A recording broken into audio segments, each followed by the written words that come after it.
Hello दोस्तों, आपका बहुत बहुत स्वागत है आपके यूट्यूब चैनल में। चैनल पर पहली बार आए हैं तो सब्सक्राइब करना ना भूलें।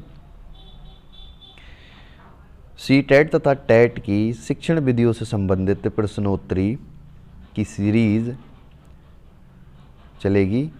पिछली वीडियो देखने के लिए डिस्क्रिप्शन में लिंक दिए गए हैं, आप वहां पर जाकर सभी पिछली वीडियो देख सकते हैं। चलिए जल्दी से जल्दी शुरू करते हैं। आज का प्रश्न नंबर 1, प्रश्नोत्तरी विधि में प्रश्नों का संबंध किससे होता है? तो इसका सही उत्तर होगा ऑप्शन नंबर 3, 1 और 2 दोनों। सुनने वाले से तथा प्रश्न पूछने वाले से प्रश्नोत्तरी विधि में प्रश्नों का संबंध होता है। अगला प्रश्न, प्रश्न नंबर 2, शिक्षण में सर्वाधिक महत्व किसे प्रदान किया जाता है? तो इसका सही उत्तर होगा ऑप्शन नंबर 2, सक्रियता को। जब बच्चा सक्रिय रूप से शिक्षण करता है तो उसको स्थायी ज्ञान प्राप्त होता है। अगला प्रश्न, प्रश्न नंबर 3, वर्तमान शिक्षण सिद्धांत किस पर आधारित होते हैं? तो इसका सही उत्तर होगा ऑप्शन नंबर 1, करके सीखने पर। अगला प्रश्न, प्रश्न नंबर 4, किन किन शिक्षा शास्त्रियों ने बच्चों की ज्ञानेंद्रियों को अधिक कार्यशील बनाने और शिक्षा देने पर अधिक बल दिया है?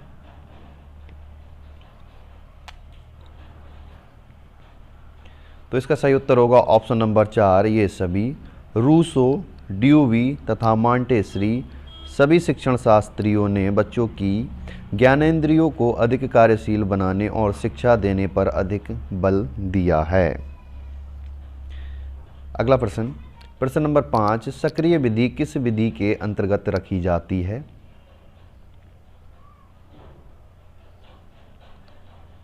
तो इसका सही उत्तर होगा ऑप्शन नंबर 1, सीखने की विधि। अगला प्रश्न, प्रश्न नंबर 6, सक्रिय विधि में कौन कौन सी अन्य विधियां सम्मिलित हैं? तो इसका सही उत्तर होगा ऑप्शन नंबर 4, उपरोक्त सभी। शोध एवं योजना विधि, डाल्टन विधि तथा बेसिक शिक्षा विधि। अगला प्रश्न, प्रश्न नंबर 7, शोध विधि के प्रतिपादक कौन हैं?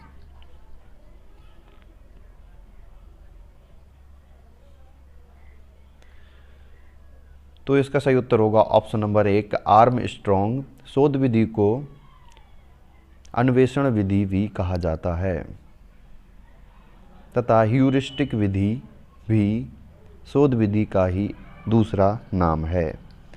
अगला प्रश्न, प्रश्न नंबर 8, किस विधि में छात्रों को अच्छे वातावरण में रखकर स्वयं ही तथ्यों को ढूंढने के लिए प्रेरित किया जाता है?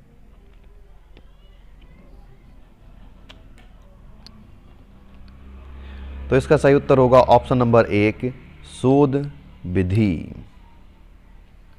अगला प्रश्न, प्रश्न नंबर 9, ड्यूवी, किलपैट्रिक, स्टीवेंसन आदि शिक्षा शास्त्रियों ने किस विधि का अनुसंधान किया? तो इसका सही उत्तर होगा ऑप्शन नंबर 3, प्रोजेक्ट विधि। अगला प्रश्न, प्रश्न नंबर 10, डाल्टन योजना के जनक कौन हैं?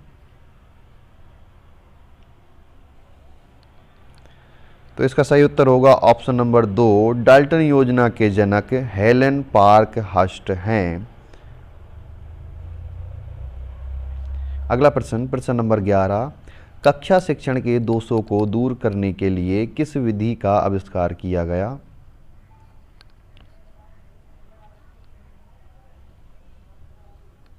तो इसका सही उत्तर होगा ऑप्शन नंबर 2, डाल्टन योजना।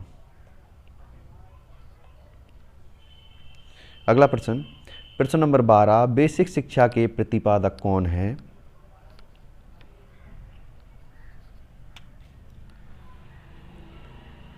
तो इसका सही उत्तर होगा ऑप्शन नंबर 3, महात्मा गांधी। अगला प्रश्न, प्रश्न नंबर 13, बेसिक शिक्षा को अन्य किस विधि के रूप में जाना जाता है?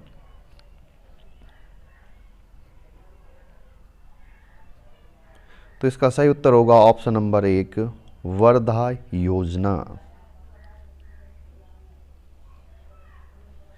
अगला प्रश्न, प्रश्न नंबर 14, बुनियादी तालीम या वर्धा योजना किस सिद्धांत पर आधारित है?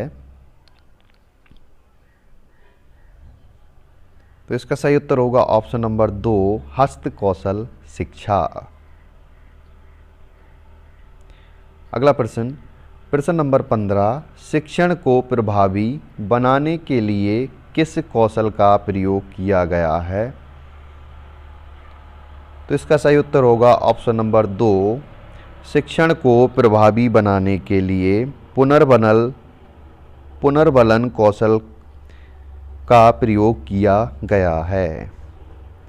अगला प्रश्न, प्रश्न नंबर 16, कक्षा में जब कोई शिक्षक नया पाठ आरंभ करता है तब वह किस कौशल से परिचित कराता है? इसका सही उत्तर होगा ऑप्शन नंबर 3, प्रस्तावना कौशल। कक्षा में जब कोई शिक्षक नया पाठ आरंभ करता है तो उसकी प्रस्तावना पहले ही बता देता है, प्रस्तावना कौशल से परिचित कराता है। अगला प्रश्न, प्रश्न नंबर 17, तथ्यों, सिद्धांतों एवं अन्य विषय कथित संबंधों का स्पष्टीकरण जिसे शिक्षक बच्चों को सुनाना एवं समझाना चाहता है किस कौशल की अभिव्यक्ति है? तो इसका सही उत्तर होगा ऑप्शन नंबर 1, व्याख्यान विधि। अगला प्रश्न, प्रश्न नंबर 18, जहां अनुक्रियाएं शाब्दिक ना होकर सांकेतिक हों तब उसमें होता है? तो इसका सही उत्तर होगा ऑप्शन नंबर 3, अशाब्दिक पुनर्बलन। अगला प्रश्न, पुनर्बलन कितने प्रकार का होता है? तो इसका सही उत्तर होगा ऑप्शन नंबर 1, 2 प्रकार का।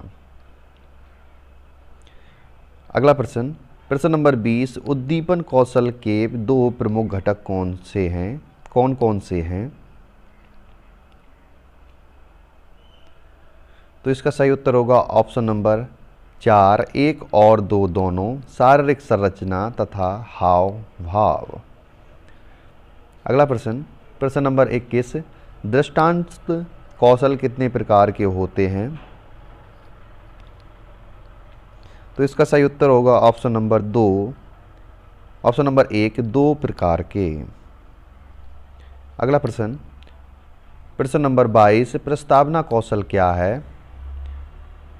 तो इसका सही उत्तर होगा ऑप्शन नंबर 1, शिक्षक द्वारा पढ़ाए जाने वाले पाठ्यों से छात्रों को अवगत कराना। अगला प्रश्न, प्रश्न नंबर 23, प्रस्तावना कौशल के प्रमुख घटक कौन हैं? तो इसका सही उत्तर होगा ऑप्शन नंबर 1, प्रश्नों में श्रृंखलाबद्धता होना तथा छात्रों को पूर्व ज्ञान से संबंध कराना। अगला प्रश्न, प्रश्न नंबर 24, व्याख्यान कौशल क्या है? तो इसका सही उत्तर होगा ऑप्शन नंबर 4, उपरोक्त सभी तथ्यों का स्पष्टीकरण, छात्रों को सुनने की समझ, सिद्धांतों का स्पष्टीकरण। अगला आज का लास्ट प्रश्न, प्रश्न नंबर 25, प्रश्न कौशल के 2 प्रमुख घटक कौन कौन से हैं? तो इसका सही उत्तर होगा ऑप्शन नंबर 1, प्रश्नों की संरचना एवं प्रक्रम प्रश्न कौशल के 2 प्रमुख घटक हैं। Thanks for watching and subscribe my channel.